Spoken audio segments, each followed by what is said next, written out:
Hey everybody, it's Kenny K here with another review about a movie of the year I'm chronologically reviewing. This is again still a movie from, I'm still in the era of 1985, Silver Bullet, a Stephen King adaptation. Um, it gets a score meter on IMDb for 6.4, and I agree 6.5 to round it off. It's a great movie. Let's let's be fair here. First of all, this is a spoiler review. Yeah, so if you don't wanna be uh, if you don't want to know all the things of these movies, turn it off. You're ha- I'm happy to come back again and see the review, or just listen and have some fun about what I think about the movie. Also, this movie, and that's what I also wanted to say, is that this is obviously a werewolf movie. This isn't, oh, the mystery of, is it a werewolf movie? No, it is a werewolf movie. Um, the but this isn't the typical werewolf movie like a American werewolf in Paris, in London or in Paris, and the Howling, Dog Soldiers. If you really have to say which is my favorite werewolf movie, then I really have to. I like the Howling for its eerie atmosphere, but then I like the Dog Soldiers for at the atmospheric tension that they're in, this atmospheric house in the middle of the woods, in the middle of nowhere, and they're being pressed by these werewolves, but they're soldiers, and an aliens kind of feeling like they're in the hive, but with werewolves. So, so one of those two, I have to think it's probably gonna be Dog Soldiers. But this movie is one of my favorite Stephen King adaptations. Again, it's one of those movies that has it starts with a narrator. I love that. It starts with one of the main characters, Corey Haim plays Marty, and his sister Jane is the person we hear narrating at moments, and it's it's it's uh, it's it's I like that style. At some point, she says everything changed that night.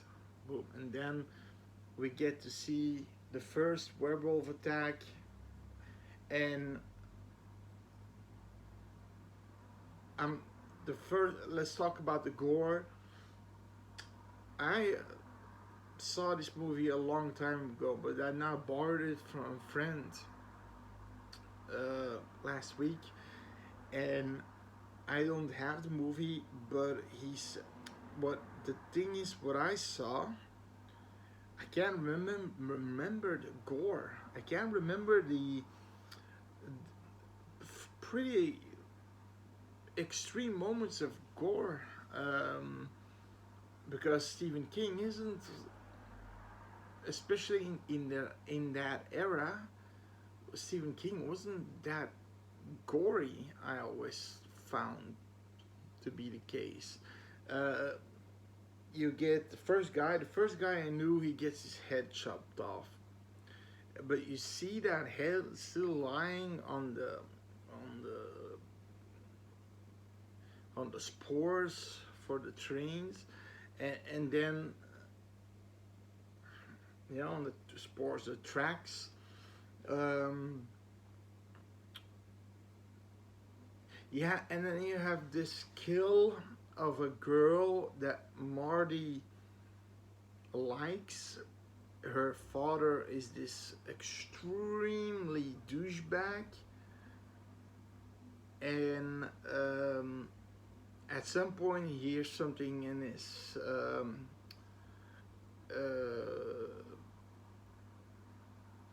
yeah, is what you call that, a plantation room, where you can put those glass little houses to put your flowers in. He goes in there, and he goes in with a gun, and if at some point he hears something, he fires, and then he's pulled down. And I knew he's gonna be pulled down. That's what I remember. But what I did not remember is when he's pulled down by the werewolf.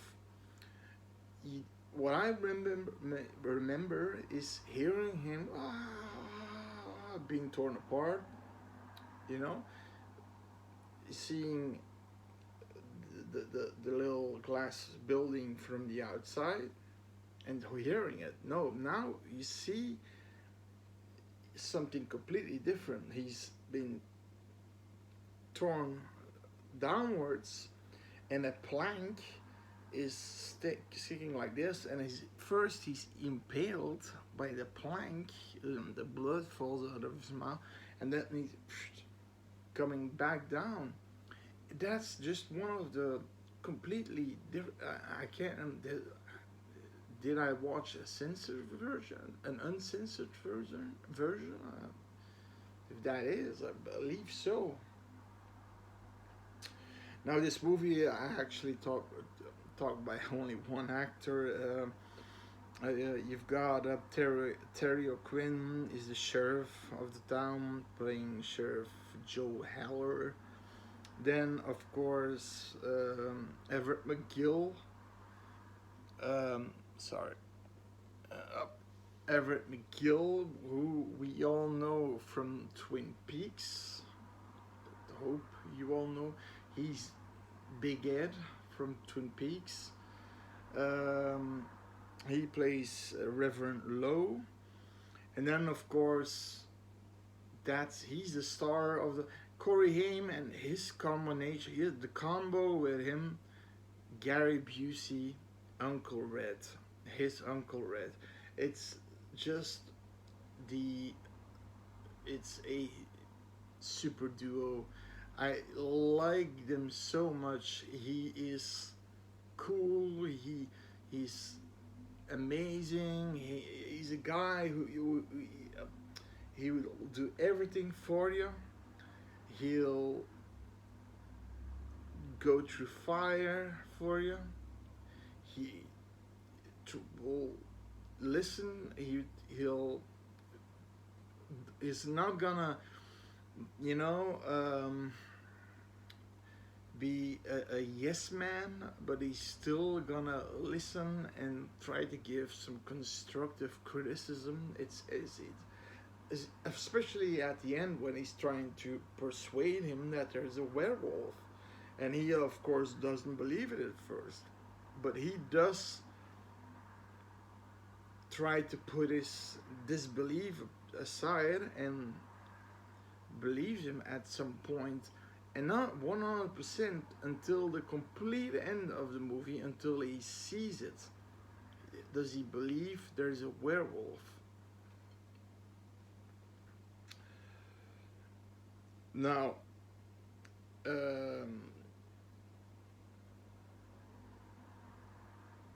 you at some point,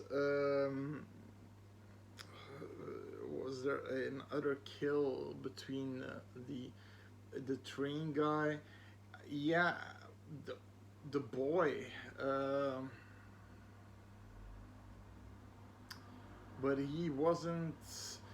So you have this bar, and there's this one asshole, don't know his name, I forgot his name because he's an asshole, but he's the guy who wants to rile people up. You know, he wants to do some self um, self destructive justice. You know what I mean? He wants to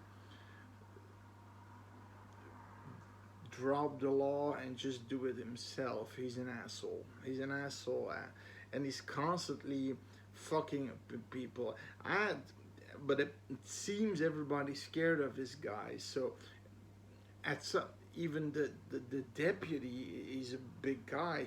Goes, he backs off at some.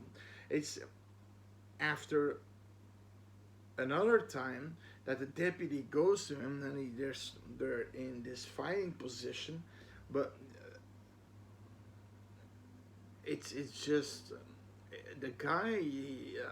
He's just saying, we should do this and this and this, and then Heller, Chief Heller says, no, you should listen, and I am the law here, and eventually he's just hissing it off like this.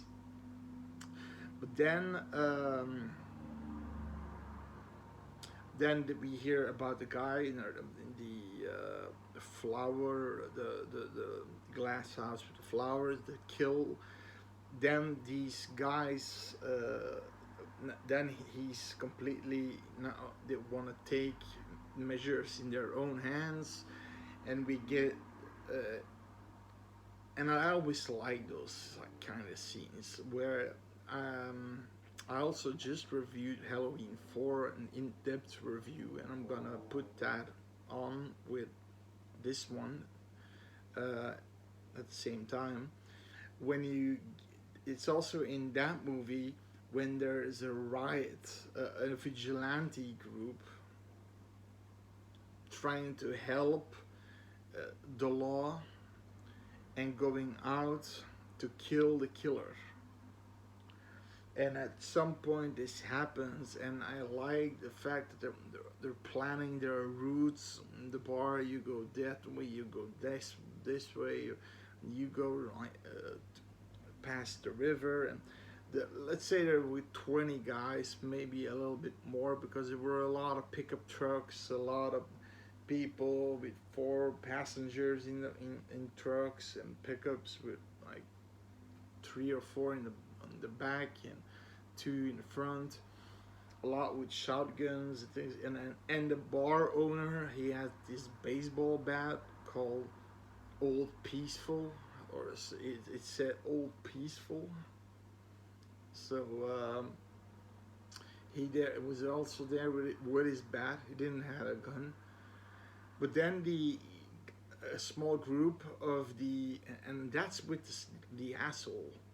The asshole leads them in a small area where he knows there's fucking fog banks. And you can't see, it's yay high. So you can't see anything until here. So they're all saying, we have to get out of here, we can't see shit. And then the other guy, no, let's just keep moving forward quietly, come on. And then they hear something, and they hear something growling, and somebody says, oh my God, he's in here with us, he's under the fog somewhere. And then these people are completely going nuts, and I like that so much. That was such a cool, intense scene. I like those intense moments. And then they're like, okay, keep calm. And then one is just thrown against a tree, one is pulled down, another head is just slashed off, another guy is slammed like 3 times against a tree. And but I think that the son of a bitch, the asshole guy, I think he survived. I think he ran away. I believe I saw him after all the fucked up mission of the vigilante group. Um, he got 4 deaths, and as these were the deaths of the asshole, the asshole group. Let's call them the asshole group. And he got 4 people killed, and that was the werewolf in the fog banks. But then we've got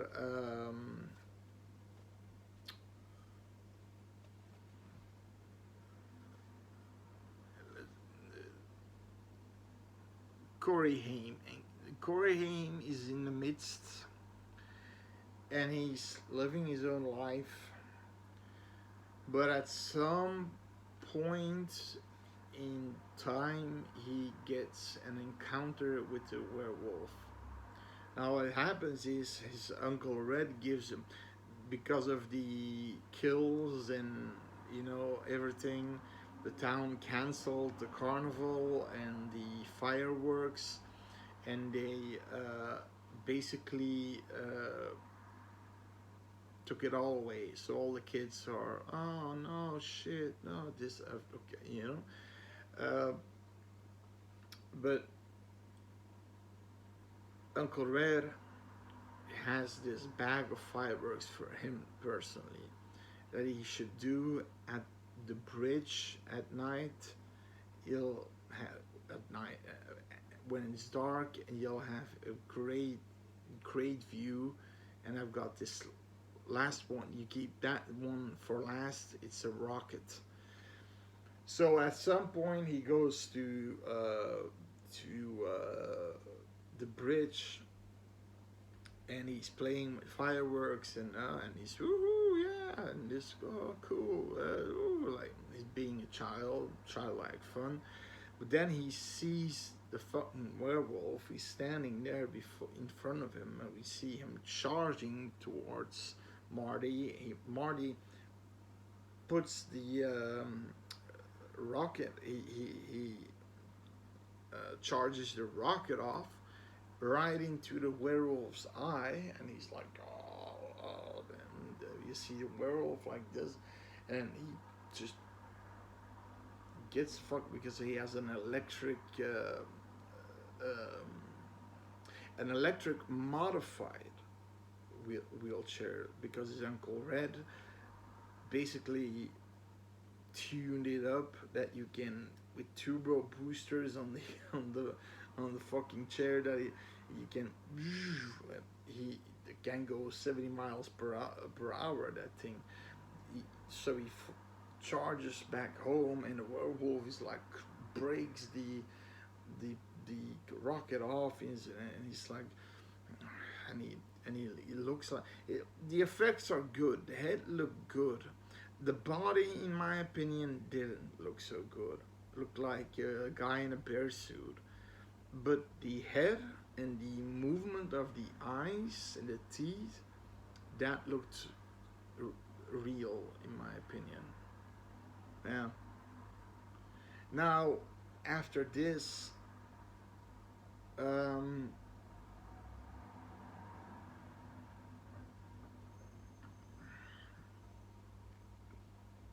Marty and Jane never really had a good bond, and but he never wanted her to. He never wanted to harm her, but she is a girl in puberty, and she was riled up. She was a little bit of a bitch, and at one moment he's being lovely. Because she teared her socks or stockings, and he dropped some money on her counter, and it says on her night table, and said, "Here, buy some new stockings if that's enough." And that was a lovely moment. And there's this one moment where, because she has somewhat because their parents work in the day and she has the free time to look over Marty. Um, and she says, "Listen," and she's telling that werewolf story. The moment he came back home, it was, and she says in the narration we hear her saying, Marty was completely under sweat. He almost had the flu. He couldn't. He was rambling. He was scared. We He said, "There's a werewolf in town. I shot a rocket in his eye. There's a werewolf. Find the werewolf." And she was completely. She said, uh, in the narration, she says he was saying the most insane things, but for some reason I believed him. She eventually, what she's got, her plan was, it's not bad plan. She goes to collect bottles and plastic jars. That's for the church. The church collects the money and puts it in the community. And she can, she knows, okay, one of these guys will have an eye patch or something like that, all right, something, or a piece of glass or something, and they she goes to everybody, and I think there in the barber with the barber, it, when she goes to the barber, there's this guy with towels in over his head. I'm not sure what he's doing. I'm guessing these towels are wet, sort of a relaxation shit. And I think it's that asshole that led the asshole group to its death. Yeah. So he's just relaxing there like a douchebag, and yeah, the rest is all dead. Yeah, this. And then she eventually sees. She goes to the church. She sees and she smells something, and you hear the flies, and you see the a piece of the bat, with Old Peaceful, and it's been chewed on like a. She said it was chewed on like a toothpick. Then she turns around, and the Reverend standing there with a gauze over his eye. Is everything okay, Jean? And then, yes, yes, yes. Just from the sun, uh, let's go inside to make you some iced tea, cool iced tea. No, no, no, no, no, no, no. I'll find my way home, and it's good for today, right? Yeah, right. He says, okay. So he already thinks, okay, there's something here. Yeah. Mm-hmm. I know what you've done, bitch. I know what you've done. Not what you've done, but who you're with. That's the. So he starts to follow Marty, and Marty starts to see it, and then there's an occasion that Marty is sending this a letter, and this is when he's actually trying to, with Jane, trying to persuade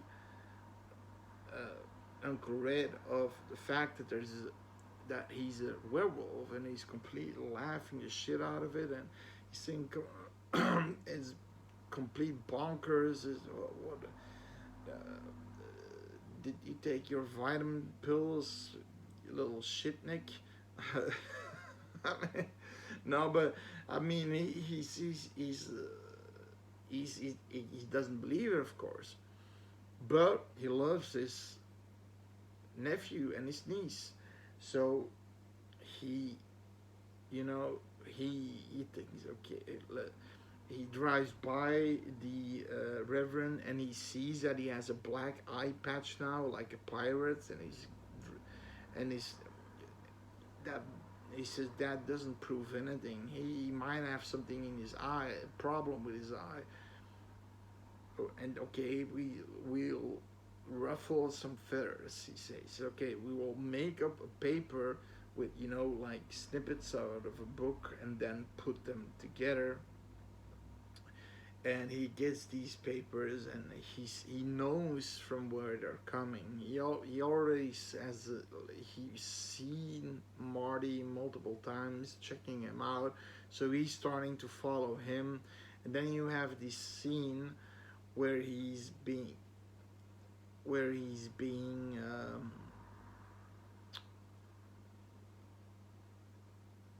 followed by this car, and then you see how fast that thing where it's in actually goes. He basically almost outruns the car with his cart. That's how fast it goes. Eventually, the car gets to him, but he swivels it to the right, and that's what the car can do. The car has to be, and then eventually it's a little bit stuck in the position. He has to get it back in position. He finds himself in this wooden bridge, that the entrance front back is closed. It's broken, and the Reverend comes in, and he says, and I like what he says, why couldn't you just let bygones be bygones? I cannot do anything. It's what I am. I have nothing to do with it. You meddling little shit. It's like, okay. And then he's, so now I have to kill you, Marty, because I don't want to kill you in my other state. But then a guy comes in, and he sees that, and he just runs away, and he's gone.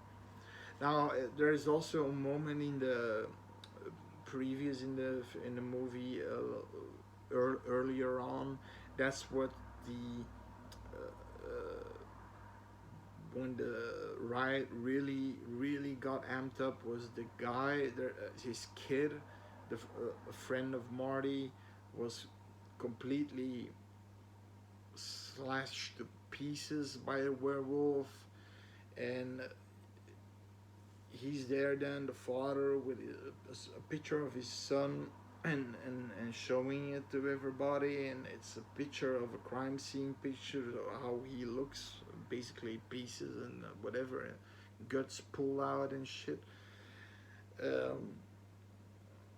So that's also a moment. That was a moment, I think, that affected Marty, and he wanted to do. He wanted to fire the fireworks for him, in memory as for him. So that was the reason.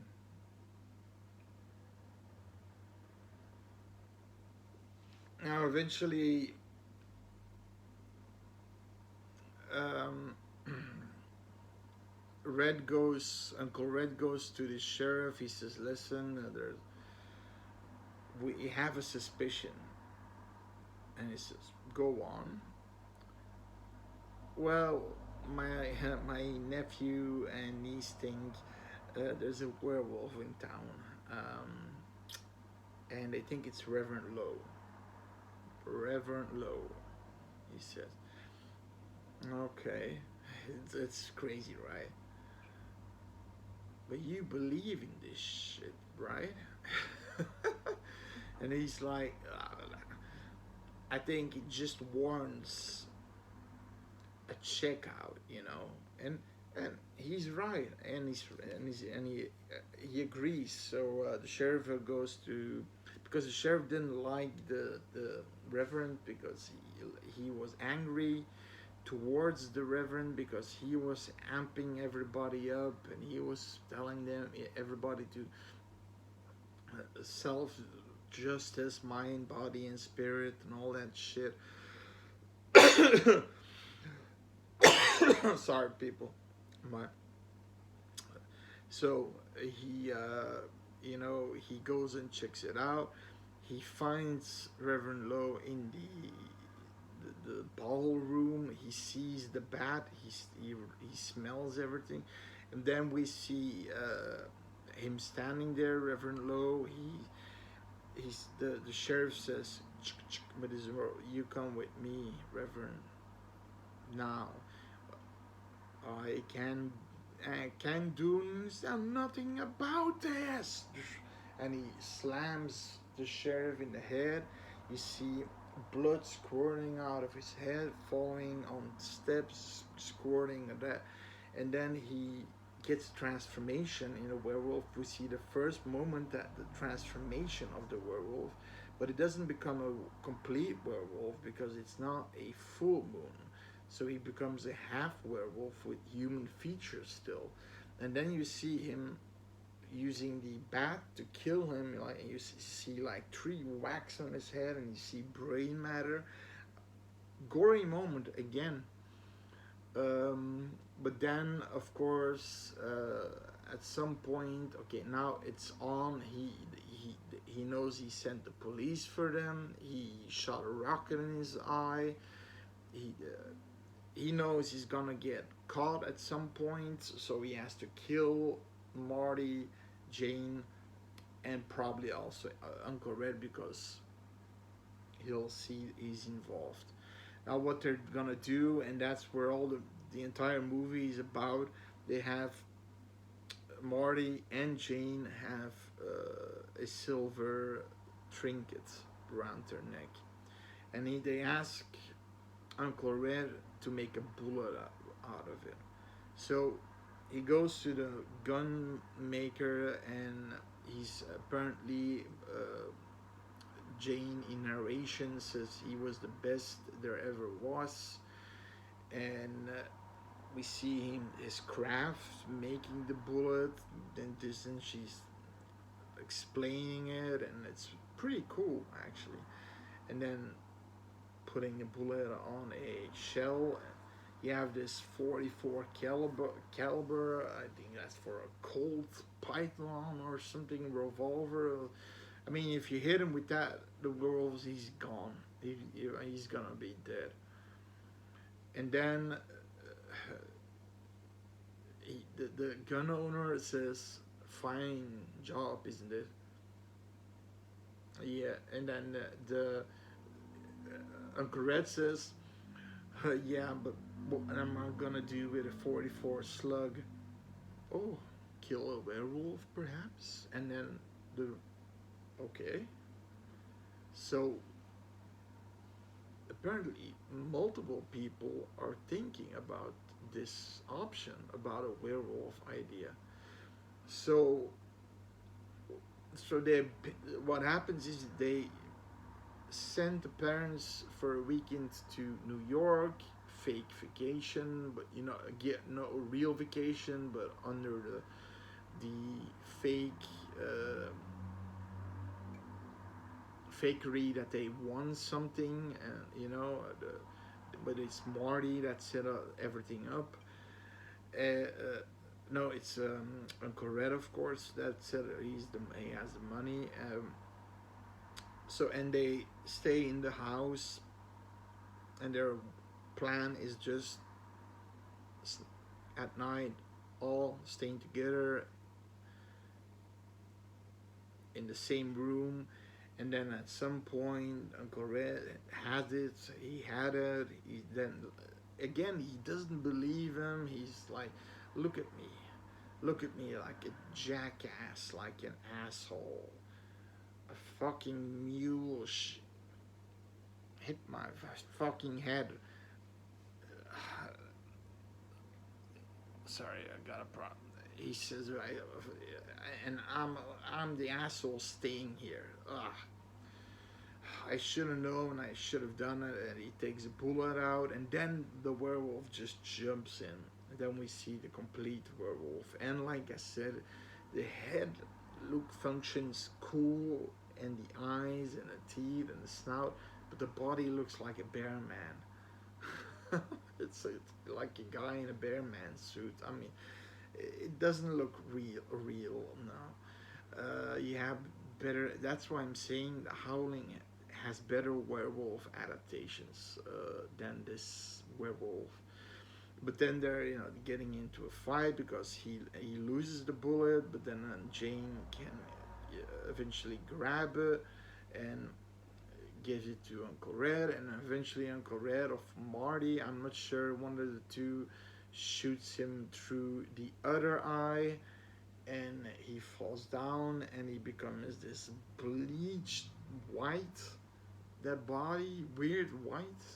So like a body becomes white when he dies, but not like that, and he just becomes super. He's, it's like ooh, white, bleached white. Yeah, it was a weird scene. It was a weird scene with his eye out, and his other eye, of course. Also, you got a guy laying there. He didn't have the eye patch, of course, on. Two eyes out. Was weird but scary view. So the movie, and then the movie ends with Jane saying, "I actually never told Marty I love you, but this is a good occasion. Marty, I love you." And so the movie ends. Nice and peaceful ending. That's what Stephen King likes. Nice and peaceful endings. Usually. Now the movie, like I said, it's a good movie. It's more of a mystery movie, but we know there's a werewolf.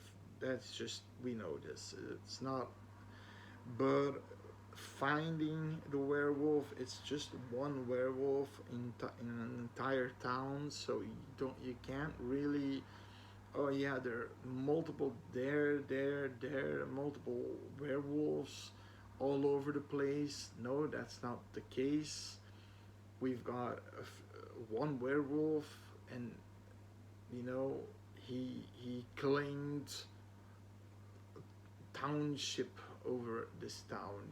He claimed the area, and it's also never explained because why he became, and it it can be a curse, like a demon that entered Reverend Lowe, because when the movie starts, Jane says, "What this night, everything changed in this town." I don't remember the town, but that night, from that night on, so it's actually just something recently.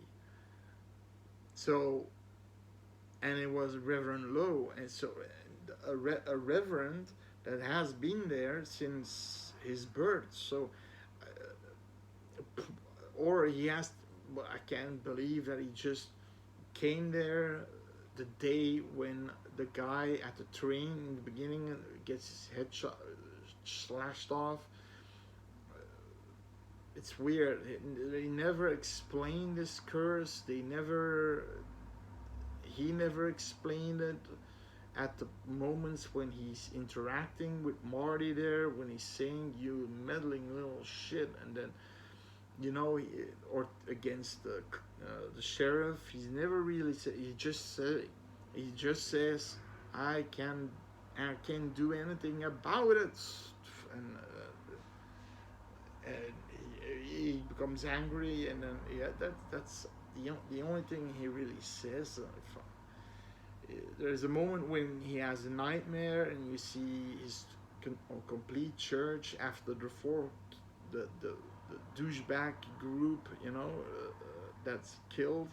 You got the four coffins, and everybody's singing a hymn, and then the father of that boy that got killed again is saying, "This is bullshit. This is bullshit." And then he say, "This is bullshit. This is bullshit," and then he starts to transform in a werewolf. When everybody starts to transform in a werewolf, so you had the entire church, and it was a nightmare.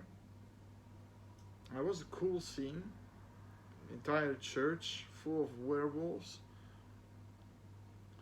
So you got cool scenes.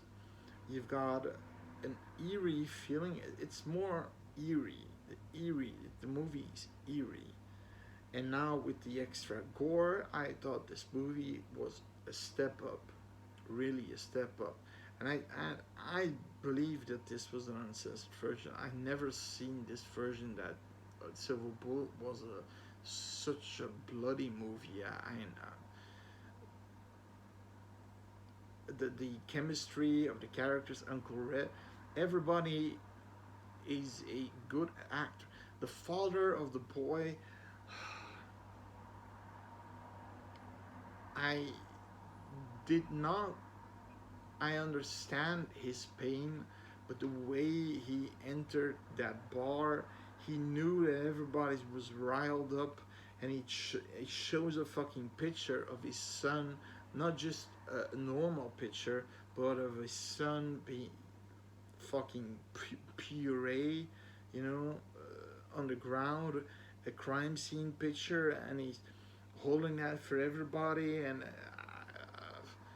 that's a stupid move. He's a stupid, and then he's talking against the sheriff, and he's angry, and then he says, "I'm going for some self-justice too," and then he goes out alone. And what did he do? What did he achieve? Jack shit. Well, probably a bottle of jack shit, Jack Daniels. That's the only thing he probably sitting on the toilet shit himself. I mean, he's was stupid. It was overacting a little bit. Yeah, that was a little bit overacting. But Stephen King has that in his movies. Some actors do overact. Um, like I said, the deputy. Just going back from a guy that threatens him, the asshole that just threatens everybody for a fight in the full packed bar, and nobody's there to fight him. He's a fucking Bill the Butcher, I guess, from Gangs of New York. And at the point that he's planning this riot, the deputy comes. I just had enough of you, and then they're like short. Okay, they're standing in boxing positions in front of them, and the sheriff comes in between them, and yeah, it's a good movie. It has great characters. The bond between Uncle Red, Marty, and Jane at some point too is beautiful and fun and realistic at the same time. And the finding the werewolf is the entire mystery around it. Finding who's the werewolf, and the idea of seeing the werewolf, which person has a wound in his eye, was a clever idea. It was a very inventive idea, and of this being the fact that it's a werewolf is also a completely different spin. The good, the preacher of the Lord. I mean, he's the fucking killer. Now he's not the killer. The guy is of course not the killer, but the werewolf is the killer. But he's being cursed by this curse, and So yeah, it's a pretty good movie. I recommend it. It's one of Stephen's, in my opinion, Stephen King's better adaptations. I'm not saying number one or something, but I'm saying top 5 or 10. Yeah, uh, 6.5. It gets one. It gets from me a 6.5. IMDb gives a 6.4, so it's not. It's close. It's same points. Um, no, watch it, man. It's a great movie. It's a great movie. Great characters, great atmosphere, gory, uh, eerie, great set pieces, especially the fog of that's a really creepy scene with the fog. It's like if you're a fan of Aliens, for example, in the Hive, it had the feeling of the Marines are in the Hive and they see all those little things moving towards them with the tracking device. It's sort of the same. They know the werewolf is there, and they're he's coming closer and closer, and they know it. And it's it's it's pretty cool. It's pretty cool. Yeah. So watch it, give it a try, subscribe. It's free to have some more horror fun. See you next time. Bye.